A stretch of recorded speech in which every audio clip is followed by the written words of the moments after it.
Welcome, PENC. We're so happy to be with you here today. Today, we're going to talk about Streamside trails, and this is Boiling Creek, which is a creek stream that runs through Chapel Hill and Carborough. And we're looking at it today because there are sections of very popular trails, some of which are paved and some of which are not. So it's a good opportunity for us to look at what those choices do to our streams. So this is the unpaved section in Carborough. You can see that it is on an active sewer easement. We're going to talk about that a lot today. It's very common. We've got a steep slope coming down that drains directly across this earth trail, and that water goes right into the creek there. And one thing we notice when we're out on these natural surface trails that have high traffic, so this particular trail sees biking, running, walking, dog walking, all different kinds of activities and a lot of volume. You have people who are making their own way, and that makes their trail wider and wider. As a mud puddle comes along, people make their own path. And so you can see here we had someone on the right, now we have someone on the left, and the trail just gets wider and wider. It's about a 20 or 30-foot wide trail as it meanders here along the creek, very close to the creek. So here we're going to talk with Rebecca Stubbs and Graham Bruns. So Rebecca, I'm interested in, as a stream restoration professional and water resources expert, when you see this trail, what do you see?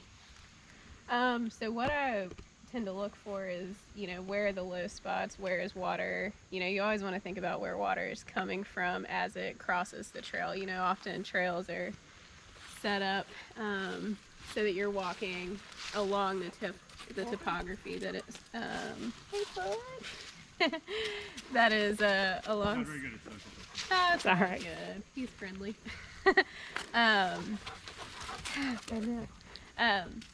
Trails a lot of times are running alongside and along a similar contour. Grades tend to be fairly gentle, intentionally so, and so that can often make it more challenging for stormwater to either flow across or ends up flowing along. And so just generally speaking, in trails, regardless of surface, you do want to be mindful of what those flow patterns are in very local situations. So when they come next to streams, the biggest thing from a stream perspective that we want to look at is, where are those concentrated points that water eventually goes over the bank and into the channel. But lots of water anywhere can be very destructive. So being very mindful of where it enters the channel and making sure that it's not ever too much at one time. And then ideally, when we're looking at a scenario like this where we have water coming down a steep hill, would we be looking for a buffer of some kind, of vegetated buffer? So yes, vegetated buffers are one of nature's best ways to stabilize surfaces, to hold soil in place, but then also can provide some of that roughness that also slows down water. So it naturally provides, speed bump of sorts as water transitions from a smoother surface or a bare soil surface into a vegetated buffer. So buffers are another, very important piece of this. If there are ways to, keep water in a sheet flow form through vegetation, that's definitely the most ideal situation. And then when we look at a trail like this that has a lot of kind of raw earth, what does that do to the stream when the water comes down the hill and across a raw earth? Yeah. So since, we can see areas where there isn't much vegetation along the trail, it receives a lot of traffic. The intent is that it's not really, the trail itself is not intended to be vegetated, so that there's an apparent pathway for pedestrians, bikes, what have you. So whenever that becomes exposed, concentrated water just wants to take that soil away with it. And so that ultimately ends up, can be a contributing source of sediment within your stream channel, in addition to whatever may come off the banks whenever it enters through that. And then we hear about the word turbidity in streams, and that turbidity is a bad thing. Yes. So turbidity can be very detrimental to a lot of in-channel habitat and in-channel macroinvertebrates, which are a lot of what are good water quality indicators. And so as soon as we get more sediment in there, there's not as much light, which they need to either grow the vegetation that they feed upon or just for them to sustain life. And so generally speaking, the clearer the water, the better quality it is. But yeah, sediment is definitely a detriment to that. So is there a link between a raw earth trail right next to a stream like this and turbidity? Yeah, I think there could be. If you've got, especially in this situation where you do have a pretty steep hill on the away from the stream side of the trail, or on the upland side of the trail, that can promote a lot faster runoff. So stormwater runoff running across this bare earth trail and into the channel would be, conditions are ripe for sediment to enter the stream channel. So right here is a spot you can kind of see the bank is coming straight and then it dips out towards the trail here. There's no real vegetation. There's some, grass and moss present, but a lot of this is likely due to drainage that's coming down from this hill right here and then is just entering this channel right at this point. If we're kind of looking at localized grades, it does look like this is a little bit of a sag in the trail as well, so you can sort of see what that lowland concentrated flow entering the channel can do here. And so this is something where the vegetation is gone because it's probably been washed away repeatedly over time. So this is what you want to watch out for. So this is still Boiling Creek, but now we're on the paved section of Chapel Hills Greenway. And Graham and I actually designed, this is one of several sections, and we designed this section. You can see that it's very similar. We've got the sewer there on the left-hand side, very close proximity to the creek. We armored this downstream or this downhill side of the trail here to protect it and to let some vegetation grow up. And we're threading the needle. There's that giant rock there on your left-hand side. There was a lot of rock on this project. So some pretty tough constraints. So I'm going to invite you along to eavesdrop on the conversation that Rebecca and I were having as we were checking out the trail. Similar to stream or flood, stormwater. Yeah. So here's our sewer. We're right on top of the sewer line with this project. So this is a sealed manhole, which allows the utilities to come in here and get to it if they need it.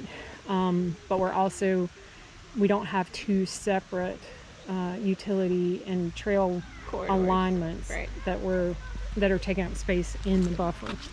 And since the utility maintenance will require, heavier traffic loading that otherwise might be in a natural easement surface, providing this paved surface. So Rebecca, what do you think of this solution here where we're using... This was an area of the trail that's more confined and where it could be located. And so I think use of the riprap right at the edge to ensure that this bank would be stabilized was a good use of rock here to ensure that as water is sheet flowing off of the smooth surface of the concrete, it's hitting rock prior to entering the channel. So this is what would help prevent some of the bank erosion as water is going over top of the bank and into the stream. Awesome. Okay.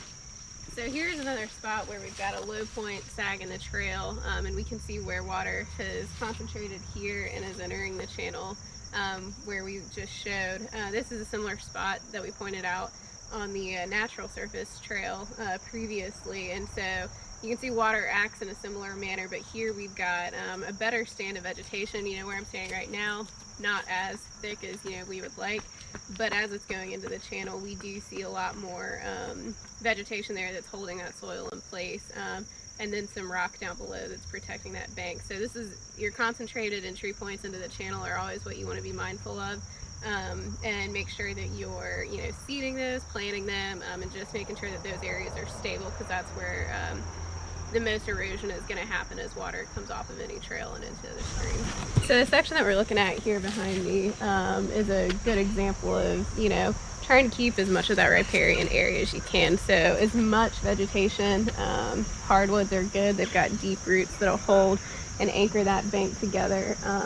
And then the shorter ground cover is also an important part, and that's where you're going to get most of your nutrient uptake. Sediment fallout is going to be through the grass and the herbaceous plants there, but maintaining as much buffer between the edge of your trail and the stream bank is critical and important, and that's kind of the ideal situation.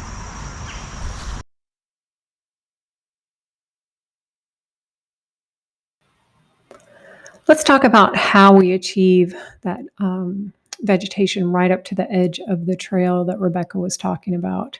And we do that by creating very stable shoulders for our trail and seeding back all the way up to that. We're going to take a look at a couple of examples on this trail. There are a couple of different segments, and one has really good stone shoulders on it and stable vegetation. Then we're going to take a look at another one that doesn't have that same We also want to stability. talk about the shoulder here. So this shoulder is actually a constructed shoulder. Oh, okay. So this is 2 feet of stone, and then you seed back up to the edge of it. So you're immediately getting vegetation right up to the edge of the trail. And often the most common place where you would expect to see erosion beginning is just off the trail surface itself. Right. So shoulders are incredibly important. Yep. You can see in this shoulder we've got nice vegetation all along the edge here. So as soon as that water leaves the trail, it's being treated. And the vegetation is helping slow down the runoff as well, so that it's not corrosive. And you can see this is in good stand. So this is the same trail, but this section of trail was designed without the 2-foot shoulder. So you can see here it was formed up, and then we just have bare earth here. In the section we showed you earlier, we have 2 feet of stone built up to the edge of the trail, and then we seed right up to it, so we get vegetation right to the edge of the trail. This is also problematic from a shoulder point of view because on a bike it's easy to get off this steep curve, it's easy to roll your ankle, so make sure when you're designing either asphalt or concrete trails that you are including that 2-foot stone shoulder. It's going to help you both from water quality, safety, and protecting the life of your trail, especially with asphalt. It protects the edge of your trail and you get a lot more life out of your trail. So hopefully that's given you a little glimpse into some of the design challenges we're trying to balance when we're designing close to streams. If you can avoid being this close to a stream, you certainly should. And I think as a community, we need to be investing in projects so that we can afford to buy high and dry ground. But in a lot of cases, we're still dealing with corridors like this, where it is wet and there are challenges with it. So I think intuitively, sometimes we think that if you're going to be this close to a stream, that a natural surface is going to have better outcomes for water quality. What the reality, though, is that the way that water behaves when we have an unstable surface like bare earth, it really does make it very difficult for any type of vegetative buffer to take hold. The users on the trail are adding to that with the mechanical wear and tear on the surface that is keeping vegetation from growing up.